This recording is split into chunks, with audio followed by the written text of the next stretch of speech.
Good evening, everyone. Welcome to Neenah Historical Society and Neenah Library's collaborative program night. We're very happy that you're here to join us and learn about some very interesting travel history related to Neenah. I just want to give a shout out to the Neenah Library. They were recently identified as the 4th best library in the state. Wow.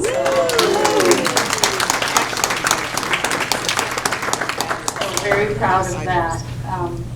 Also give a couple of quick announcements. Next month's program, March 15th, we'll be planning a hometown, the history of Neenah's city planning. And that will be presented by Brad Schmidt, who is our assistant city planner for the city of Neenah. And then April 19th will be Neenah's community band, a musical part of our history. If you have a different title than that, that was just what I attached to that program. But it'll be a fun overview of the Neenah community band's history. And then, where did Patty go? Patty Britsky is part of the Neenah community band, and she's let me know that some of the band members will be present to be playing some music that night. So that'll be kind of fun. I wanted to just give one other quick update on something, a project that we've been doing in the community, and we were able to connect with some of the students who are working on this project with us this week. March is Student or Youth Art Month, celebration of Youth Art Month, nationally, I think. And I'm on the Neenah Arts Council. We wanted to include some opportunities for student art to be displayed in the community in the month of March. And one of the projects we're doing with Neenah students is related to wrapping the traffic signal boxes. You may have seen that in other communities, just beautifying those ugly gray traffic signal boxes. So we're doing that with 2 of the art classes at Neenah High School. And for Youth Art Month, they will be displaying the art pieces that they're making into a beautiful collage for their first project, which is the box in front of Associated Bank on the corner of Wisconsin and Commercial. Their art will be displayed in the lobby of Associated Bank during the month of March, so you can go in there and take a look at some of the interesting art pieces that they will be putting together on that traffic signal box to beautify that. And that project all has a theme of Neenah history, so we're really excited about that. It'll be highlighting people and places in the community that have historical significance, and it was amazing to go there this week and see what they've already come up with. So we're really excited about that, and I think the library as well is hosting some of that student art, I think. And we are at Highlands. And at Highlands. At Highlands, at Muller Park. So another member of the Neenah Arts Council right there. So anyway, just look for those pieces of art created by Neenah students throughout the community in the month of March. And now I'd like to introduce Cindy Hendren. She and her husband Jeff own Voyage Travel in downtown Neenah. And she'll be presenting this program for us on travel trends. And how this actually kind of got started is we were working on the Vintage Adventure Downtown History event that we do each year. And I had some kind of interesting pieces of travel history that I thought, well, that's kind of a fun thing to put in place in Voyage Travel for our Downtown History event. And Cindy and Jeff and her daughter Kara really got interested in some of the things that we dropped off for them, and she graciously agreed to do a presentation for us on some of the things that we had given her, including some diaries and photos and journals and things. So without further ado, help me welcome Cindy Hendren. Well, good evening, everyone. I'm just going to start out with a little warning. I have a terrible cold. There will be sneezing and coughing, so I'm holding the mic so you all don't have to participate in that.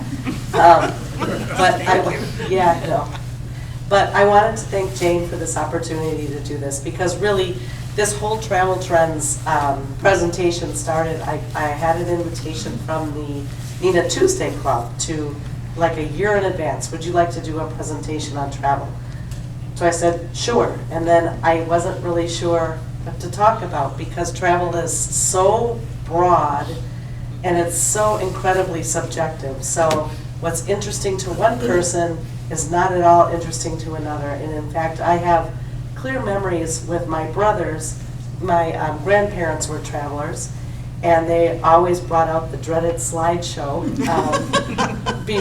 after their trips, and I loved every minute of it. And my brothers, you could see, were absolutely dying 1,000 deaths next to me. So I tried to keep that in mind when looking at this. And then, as Jane mentioned, we got these boxes of things for the downtown history walk. And so we looked through that, and Jeff just walked in back here, my husband, but we spent so many lunch hours literally devouring the things in these boxes. It was so interesting, and so I thought, well, maybe we could use these history components of it to kind of illustrate the points of travel, because what really stood out to us is how much travel has changed, you know, from the 1900s, which is what we'll start with for this, all the way till now, and what has caused those changes. So we'll get started with that. So I kind of talked about what's new, what's not, and then what's hot. So really the evolution of travel methods, and what I'll do with this is new, and what I'll do with this is I'll go through actually Mabel Kimberly's trips throughout the years. And there were so many beautiful pictures and journals and things to look through. It was really enjoyable. One thing that isn't new is why people travel, which is really actually quite heartwarming because we're all interested in other people. And then I'll talk a little bit about travel trends, so what is new and what's up and coming. Can you all hear me, by the way? Okay, just want to make sure. All right, so to illustrate this point, the whole thing about the evolution of travel, I want to introduce you to four women, two mothers and daughters. So the first one is Mabel Kimberly and her mother Frances, and the other is Marion Morgan and her mother Lily. So the four of them in 1910 decided to take a trip to overseas, to Europe.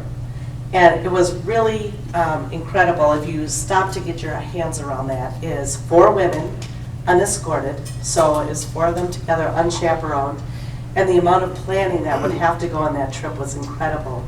One of the things that kind of cracked me up, now Jane has shared with us, is that her mother, or Mabel Kimberly's mother, Frances, had an ulterior motive for taking her to Europe, in that she wasn't really interested in her suitor, or her becoming very serious with her suitor yet. So she took her to Europe hoping that she would forget about him, but actually love prevailed. She did end up marrying him, and we'll talk a little bit more about Marion Morgan's suitor as well. He wrote some very romantic notes to her throughout the journey, which I'll share. But think about four women going to Europe, the amount of planning that had to go into that. Now we use the internet, we use the telephone, we don't think twice about calling Europe or using the internet. This would have involved a lot of, correspondence, months and months and months of planning to do something like this. So I was really overwhelmed with how much they had to use to put together, and the amount of time that it must have taken to do this. The other thing, if you look at the beautiful outfits, Yes. and think about packing. So this is a 4-month journey that they went on. Think about packing for that. Look at their beautiful hats. Think about how do you carry something like that. So just the porterage and the amounts of trunks and things like that, where it was really quite logistically interesting. It would be difficult to do. The other thing to think about is now, when we want to learn about a place or figure out where we want to go, we hop on the internet. We might talk to someone who's been there. We might look at some reviews. In this time, They would have gone to the library, maybe looked at some travel journals, spoken with friends who had been there before. So it was a lot more time intensive to put something like this together. So this trip actually began April 8th and concluded August 1st. So it was a long trip. There would have been a train trip. They would have needed to get to Chicago. There was all sorts of logistical things. So when I look at this, this is just a photo of what the train would have looked like. But the first leg of their journey, they needed to get from Chicago to, it says they went to Reading. So, and we know this because we have Marion Morgan's journal, which is an absolute treasure. So we looked a lot through there, we got a lot of information. I will say the handwriting, although it looks beautiful, is really difficult to read. We spent more time trying to figure out what the words were than anything. But they took a train, and the train began April 8th and concluded the 14th. So they spent some time in Pennsylvania and New York before they actually boarded the ship. So, even carrying your bags, everything else on this train would be quite a chore. Then they boarded their ship. So they went on the SS Moltke, which is part of the Hamburg American line. And this ship was a steamship, a common way to travel.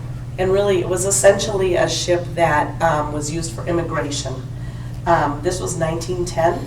So immigration was still running quite strong, and it brought people from Europe to the U.S., and then people from the U.S. Would go to Europe vacationing, those types of things.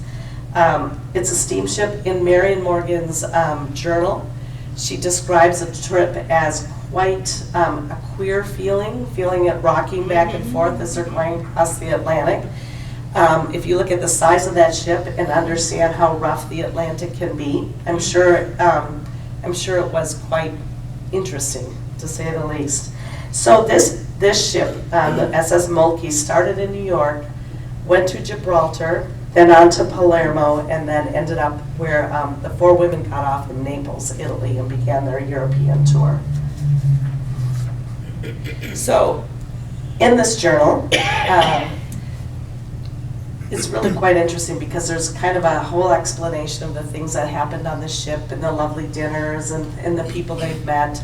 And there are lots of signatures of, just friends and people they met on board. And the one I'm looking at here is Captain Meyer, because I cracked up looking through this. Captain Meyer is in a lot of photos. I think he enjoyed his celebrity status as the captain on board this ship. He's in a lot of pictures with women on this and various people, so I think he looks like the dashing captain on this. But you can see where they met friends from all over the U.S. and different areas as well.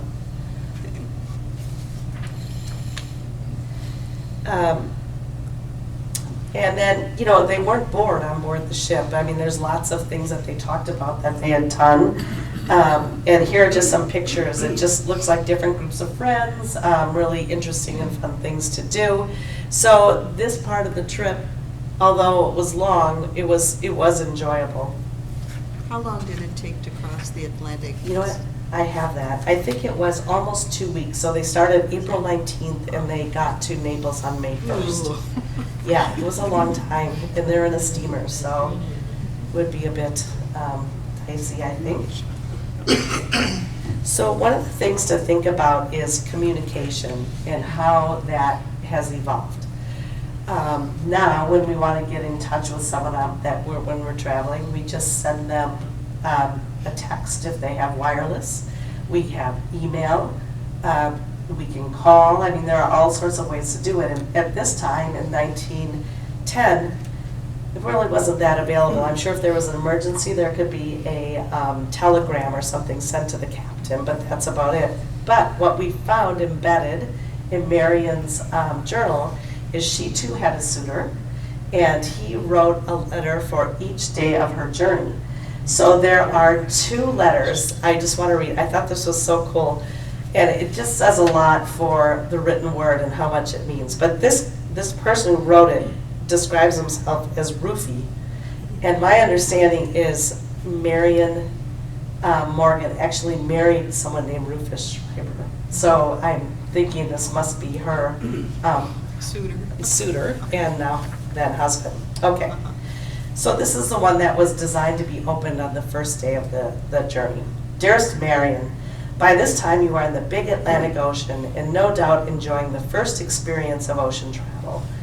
No doubt you have just dried your eyes after a sad but fond parting from Nat and Springer. Many flowers, much candy, etc., etc., no doubt form part of your present surroundings. Sorry the dandelions are not up yet, so that I might have been a sport and sent a bushel or so.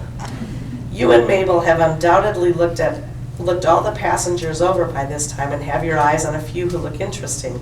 I surely hope you will find some who will make your trip over a pleasant one in every way.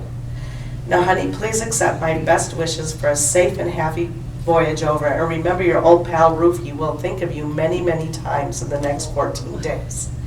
If these letters become a bore before you finish them, chuck them over the side. They will appease the fish's appetite, which will help some. So then he turned to poetry. So this is day 7 of the letters. So he starts out, hello, Toady. Gee, but that's a nice nickname. I feel kind of foolish today, so you will have to be careful for fear that some foolishness doesn't get the best of me. I wouldn't want you to think of me except as a very serious-minded man, for I understand you like that kind best. And for me, the front row is stand and aisle every time. They also say that true lovers write poetry, so here it goes. Swooty and Mabel, while out on the ocean, both conceived an identical notion. They went into dinner, had a dainty dish. They hurriedly decided to feed the little fish. Quickly they guided to the ocean ship's side. Cried one little fish, I want mine fried. Sad to relate this could not be, for Swooty and Mabel had nothing but tea. Sorry to say my talk is most ended. Now, dear little girls, please don't be offended. Signed, Foolishness. And they said, P.S. I can just see your chin up in the air in that disgusted manner. But never mind, Mabel will like my poem anyway. So I think it's interesting how things have changed as far as communication. And these were so cool. And they're actually right here. And they're really, they're over 100 years old. So they're really quite fragile as well. So while they got onto the continent, the 4 of them then really, this was a very expansive trip. They traveled up through Europe, went into Germany, did all sorts of things. And another thing they did is they took a cruise in Norway. So they traveled the fjords and went all around there. And it's interesting, I copied a picture of the passenger manifest, and you can see that they're on here. And then the next picture, just to demonstrate the difference, when you think of going to different areas and you do special excursions, you're usually picked up in an air-conditioned bus or a car or some sort of transportation. This was their mode of transportation to get in and see things. And basically it looks a little cold and wet to me, but regardless, they were able to go out and satisfy their curiosity and see things. And in fact, there's a picture in here, I still have to find it yet, of Mabel with of a Sami, someone from the Sami tribe, or yes, in there as well. And Sami natives. Yes, it's quite interesting. So I moved to Hawaii in 1913, and this is to demonstrate. Mabel Kimberly had an incredible sense of travel. She loved to travel. She was curious about things in the world. There are so many books and photos and everything from her travels throughout her lifetime. But one that I thought was pretty interesting, and Hawaii especially must have been a very special place for her, because there are a number of trips for Hawaii in here. And so in 1913, she went to Hawaii, which is really quite interesting when you consider that Hawaii was just a territory, it was not a state yet. So it was quite adventurous, and again, an interesting way to go. So again, they went by boat, and this picture on the left is the boat they went on, and it was in February of 1913. This trip involved, they went to Hilo, they went to Honolulu, they saw a number of different places.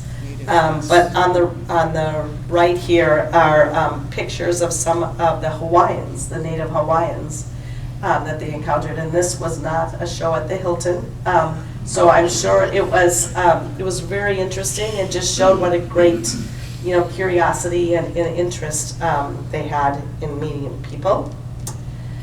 And then I did this one because I thought it was quite interesting. So we all know Pearl Harbor was destroyed in 1941, but did you know that it was also destroyed once before that?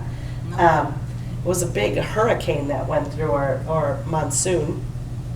And so here are pictures of Pearl Harbor, and it was destroyed in 1913. It was just leveled by a hurricane. So they obviously had to rebuild it. And this was a collection from Mabel's work. 1913, thank you. Okay. So finally, I'm just going to move on to an evolution of travel, zipping ahead to 1961, because here Mabel takes another tour into the continent. And but this time it's 6 weeks instead of 4 months. And the itinerary is quite interesting. She goes to a lot of different places, flies into Paris, leaves out of Liverpool, takes a ship back. But what's interesting to me, a couple of things, is one, the cost, $2,856 for 6 weeks is pretty good. That in that time, I'm sure it wasn't, but now it is. And the other thing about having to get is a smallpox vaccination. Yes, That's 1961, and I didn't realize that that was still necessary in that time. I don't know when it was eradicated. How old was she at this trip? I don't know. 1961. So she probably, of 1910, she was in her 20s. 74? Wow. Mm-hmm. There are a number of journeys, especially to Hawaii, that she's taken. And a lot of that is up here if you want to come take a look afterwards. Okay. So then we go to today. So what has happened with travel? And really what has caused a seismic shift in how we travel and travel in general is the internet. Easily accessible information. It makes people smarter. They ask better questions. Well, it means travel agents are available 24/7. So, and then it just means people are better informed and they're more decisive. 10 years ago, 5 years ago, people would say this is the wrong industry to be in. It was always one of those careers that don't do this because the internet is going to replace it. And actually now, because of the overload of information, there's now a resurgence of travel agents again because people just don't want to be bothered with all that information and they just can't get through it. And then also the other thing that's had a huge effect is social media. So this can go both ways. And basically what we tell people, especially when you look at reviews on TripAdvisor and things like that, is pick the best one and the worst one, throw them out, and read the stuff in the middle, because that's more than likely going to be your best bet. And there are a lot of nefarious practices in the industry where people will solicit positive reviews, and what you'll see on there are things that people ask them to write a review. I'm sure we've all been places where people have said, oh, mention me on TripAdvisor if you write a review. It's similar to that. So if you think about Mabel and having to research her destinations, and I'm sure it was a labor of love, but it was time consuming. And now, here we can research destinations, we can look at reviews, we can pick our seats on planes, we can do all sorts of things with the internet. So itineraries, we have some examples of Mabel's itineraries, and they're beautiful. They're very well written out and pages long, and now we just do it electronically. You can download it onto your phone and do it that way. One of the single most asked questions we get at the travel agency is, will I have Wi-Fi access? So, that's the biggest question now. I wanted to use an example of how one of the industry cruising actually has evolved with through the years. So when you think about cruising, when it started out, steamships, and they were people movers. They moved people back and forth, people immigrated. Essentially that was the role of these. Then somebody figured out, and I have there's an ad on the left here, hey, once, plane travel and things like that started up and people could move more easily that way, what do we do with our leftover ships and things like that? And somebody figured out, maybe we should do a pleasure cruise. So pleasure cruising started.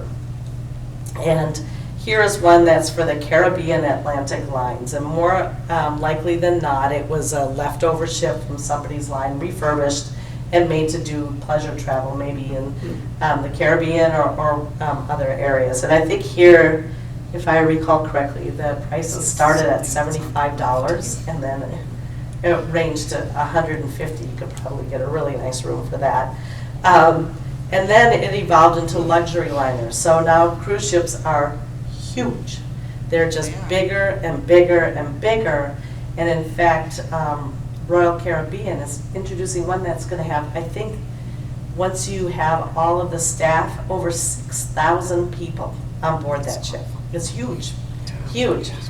So the industry, the cruise industry, it evolved because some people like big ships, some people do not like big ships. And so the cruise industry recognized that it needed to evolve.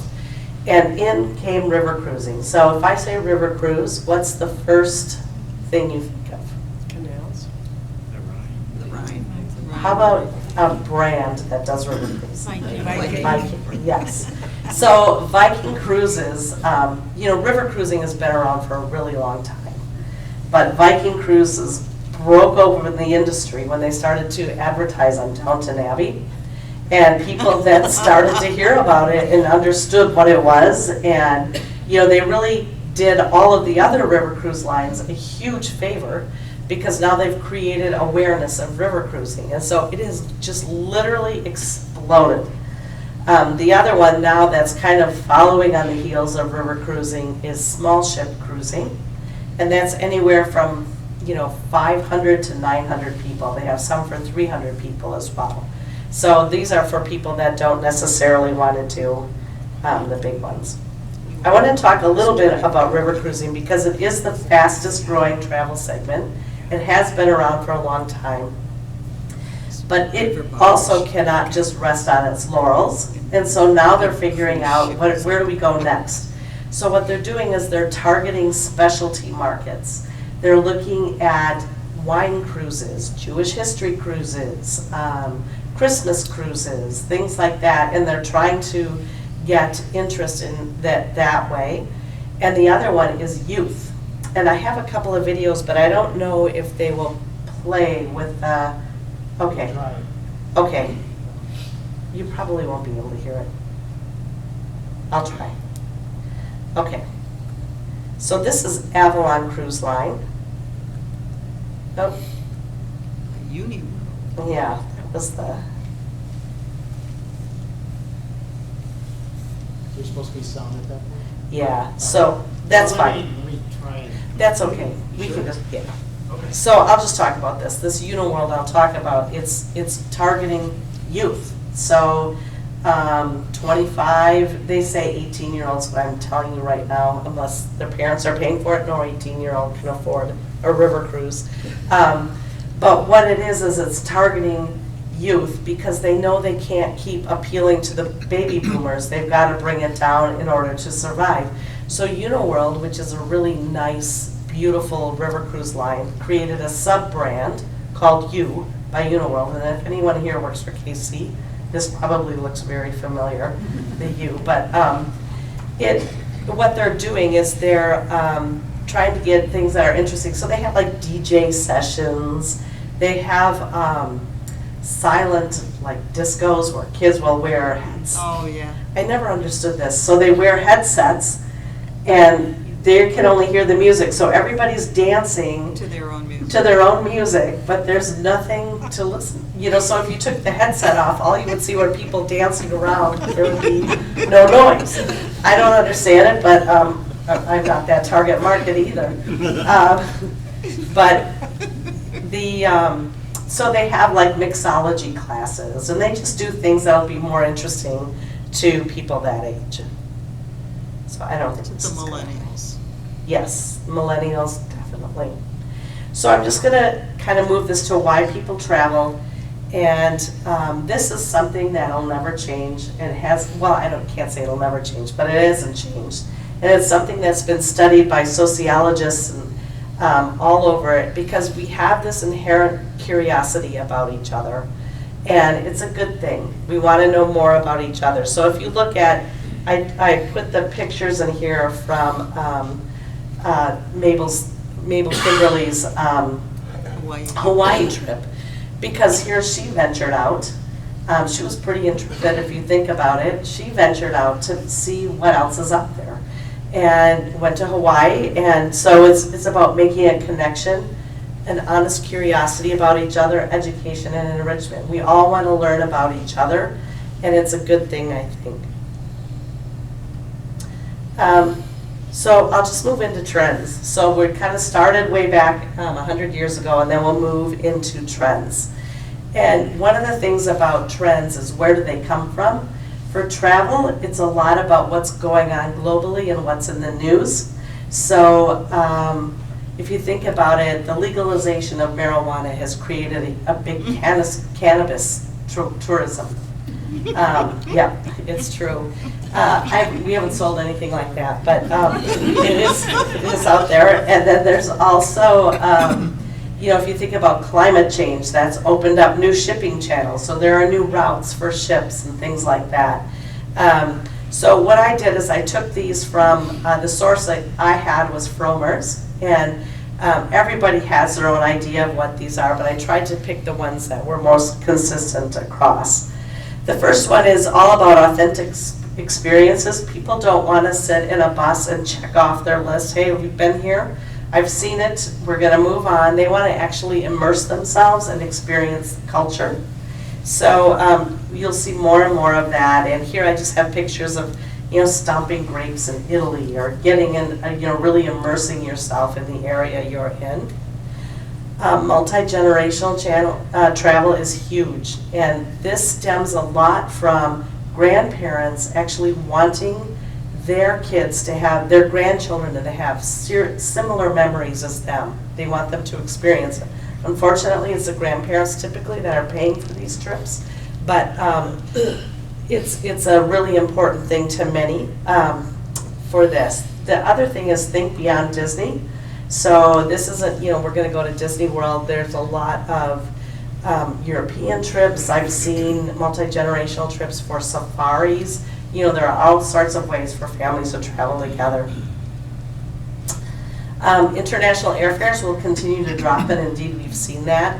15% predicted for this year between US and Europe, and 10% on Asia. And that's on top of the already lower prices that we've seen through the past years. So it's really, if you want to go to Europe, it's a really good deal right now. It's really, really affordable. Solo travelers, that's big right now. We have the highest number of unmarried adults in the US and than we have ever had. And lots of people are wanting to travel, and so they're not letting them stop that. So there's lots of companies that are waiving their single supplements, and people can go.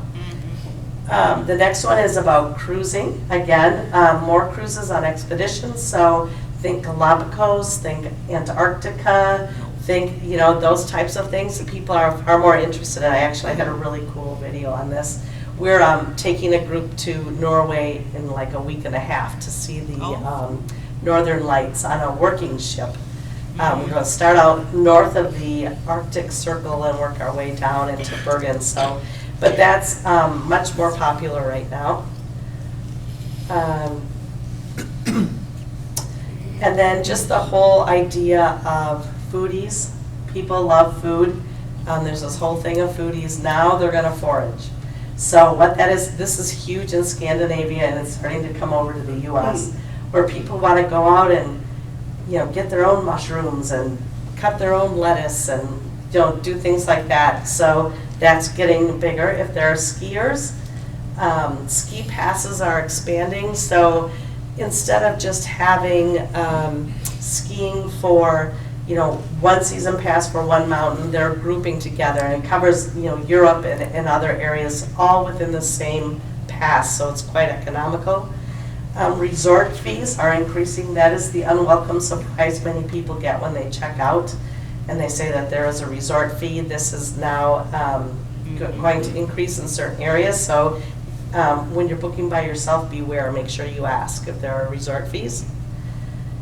And facial and voice recognition is coming in. JetBlue is already looking at that.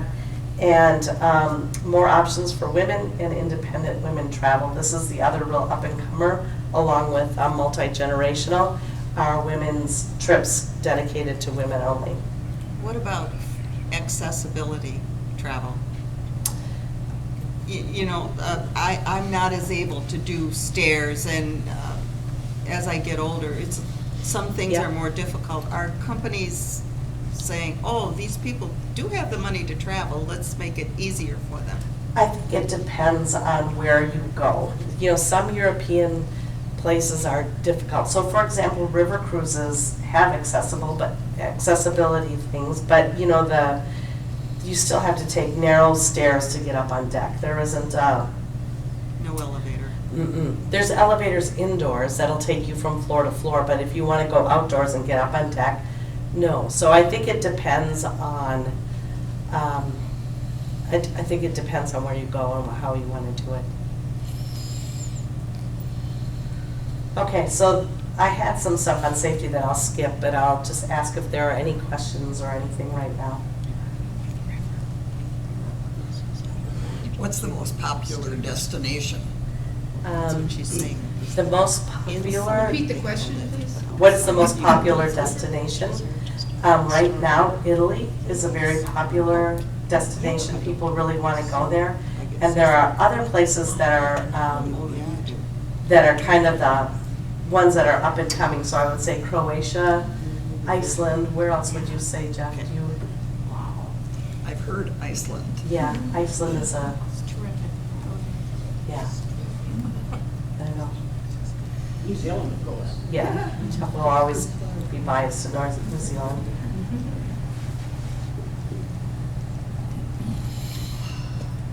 Yes. Were there travel agents back in the 1910s that helped Kimberly's Yes, arrange their trips? I have to believe there were. I don't have any documents from 1910 that shows their itinerary. I didn't find any anyway. But I have to believe they had, I think they probably had a team of agents working on a trip like that, because if you think about all the coordination between the train and the boat, and then getting to Naples and having to get from, where the ship is to your hotel and going on like that, it would be very, very intensive and time intensive. So I think there were probably a team of people working on those ships, and I just don't think that travel was as affordable back then either. So I think they probably had the people to work on it. Do you know if they traveled with servants at all to help with luggage and that sort of thing? I haven't seen anything that would say, everything that I have read, it looks like they were unescorted. There So would be porters or something. they probably have porters, but I don't know that they traveled with a servant. I didn't see anything like that. They could have other trunks. Do you have any idea how travel for the middle class or the blue collar class went and where it started and what they were? Travel for the blue collar class? Yes. When did it start, or? Yeah, when did it start?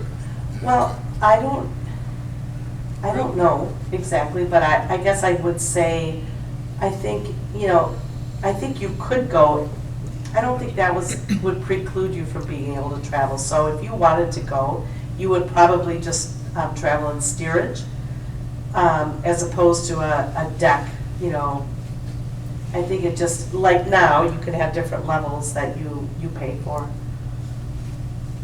It's here in the United States, the automobile on Route 66 made a tremendous difference for regular people to be able to travel across this country. To get out and travel, but I always wanted to do that trip.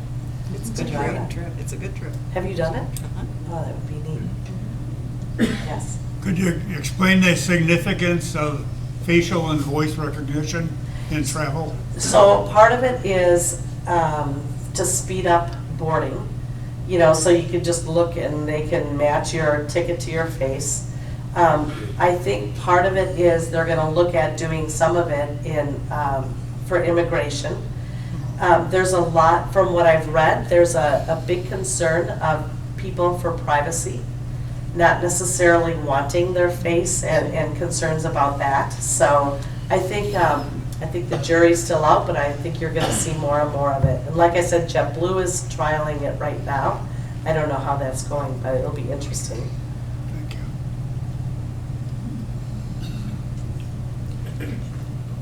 Anyone else? Do you know if there are any cruise tours that are designed to get people more than a mile away from the dock when 5,000 of you get off the boat?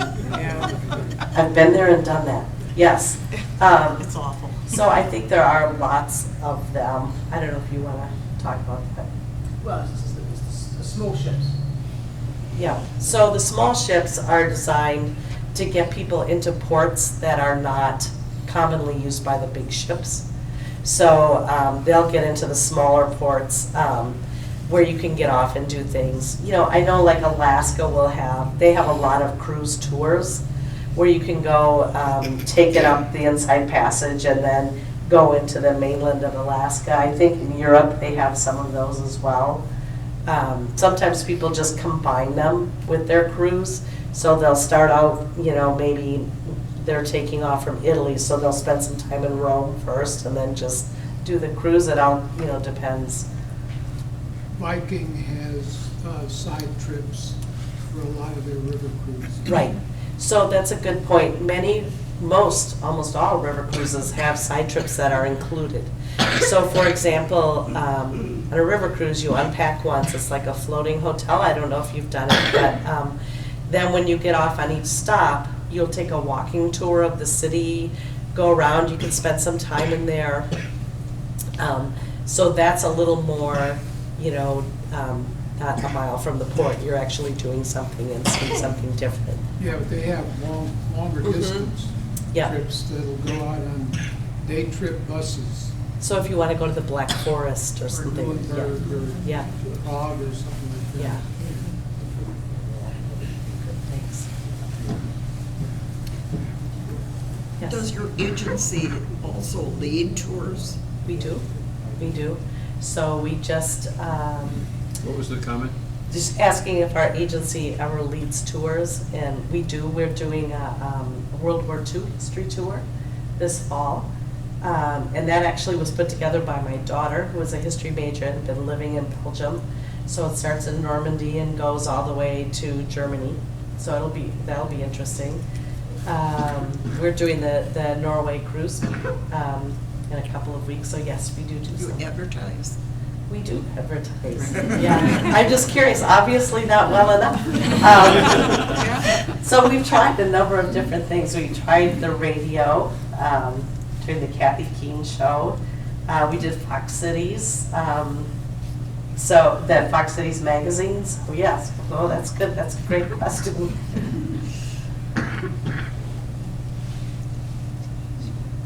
Anyone else? So do come up and take a look at some of the things from the travels of Mabel Kimberly, and it's pretty interesting. Yes. I find this topic so interesting because it's just such a further illustration of people never change. Mhm. We always want to do the same thing, you know, we always want to travel, and this, I thought, it's just such a great illustration of how people don't change. We've always loved to travel, Mhm. so. Yeah, I agree. I think that's what, you know, when I was looking at why people travel, it was like, this isn't any different then than it is now. It's just the means to do it are different. But we still want to make a connection and see other people and understand each other, which is really neat. And I did just want to say, welcome to Steve Cummings, and Dee Cummings, who is Marion Morgan's granddaughter. One of the travelers. Wait, who is Marion Morgenstern? Right here. So I hope I didn't, I read the love notes. I was, Right on. well, it was funny because when I opened them, we opened them up and went, should we read these or not? They were really cool. You never think of them as being young. Pardon? You never think of them as being young. Yeah, yeah. Yeah, it's pretty, I don't think I'm going to be able to get back to the pictures, but there's some, I mean, you'll see some of the pictures of her. I'm sure you've seen them before, but it's pretty neat. Really neat. Well, thank you Right, thanks. so much.